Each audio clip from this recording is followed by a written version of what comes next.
The presidential candidate of the All Progressives Congress, Bola Tinubu, has promised that he will merge the efforts of his administration with those of the private sector in order to drive the affairs of the country if elected in 2023. The APC flag bearer made this promise at the just concluded Private Sector Economic Forum in Lagos State on Tuesday. While addressing key stakeholders in the private sector, the former Lagos State governor and his running mate Kashim Shettima also set reforms which will promote productivity and uplift the economy. Our correspondent Simisola Digun tells us more in this next report. The much-awaited interactive session between the All Progressives Congress presidential candidate Bola Tinubu and the private sector had in attendance major stakeholders from various sectors across the country. The event afforded the APC flag bearer and his running mate Kashim Shettima the opportunity to present the party's renewed hope manifesto for 2023, which entails its political and economic plans for the country and the role of the private sector in achieving them. On the economy, Tinubu says his administration will improve existing industries and sectors, adjust the revenue allocation prescription to states to foster grassroots economic development, curb importation of non-essential goods, as well as reform the tax system. We shall bring the nation's industrial policy to life. Key to this is our aim to create major and minor industrial hubs in each of our geographical zones. We created this geographical zone artificially so that we can communicate and grow faster from bottom up.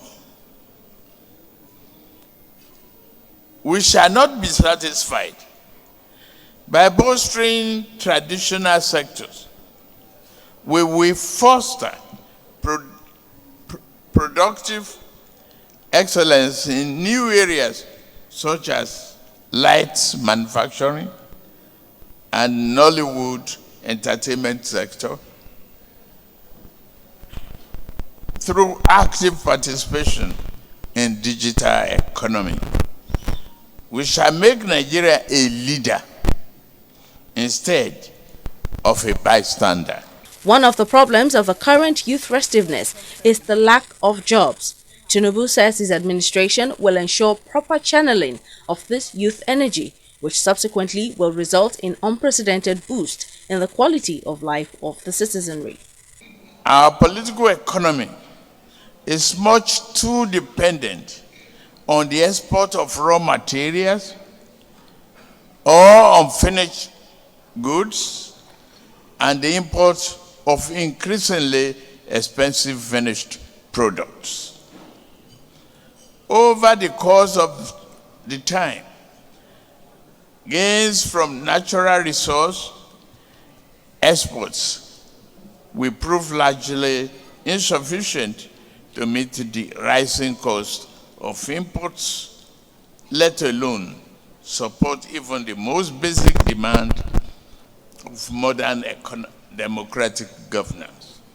The issue of insecurity in the country dominates discourse across the country as terrorism, banditry and kidnapping has heightened in all regions. The APC's vice presidential candidate Kashim Shettima, while relaying the achievement of his principle, said his administration will adopt an intelligence-driven approach to deal with the menace of insecurity in the areas of personnel, weapons and welfare. Underneath the mayhem of Boko Haram, of rural banditry, of kidnapping for ransom, lies the underlying cause, which is extreme poverty. Once we create jobs, once we engage the youth, this madness will evaporate. The Lagos Advancement and Economic Program led to the 10-point agenda at that time. And in the 10-point agenda, the likes of education, health, infrastructural renewal, justice and law and order, food security, public sector reform, public transportation and traffic management, power and water resources. job creation, and poverty alleviation, where the high points and the development cliche that both himself and yourselves as organized private sector created way back there in 2002, 2003. With the 2023 presidential elections fast approaching, all three leading candidates will remain in the spotlight in the run-up to the polls. What remains to be seen is whether the decision of the electorate is still anchored around manifestos and promises. Simisola Digun, TV 360, Lagos.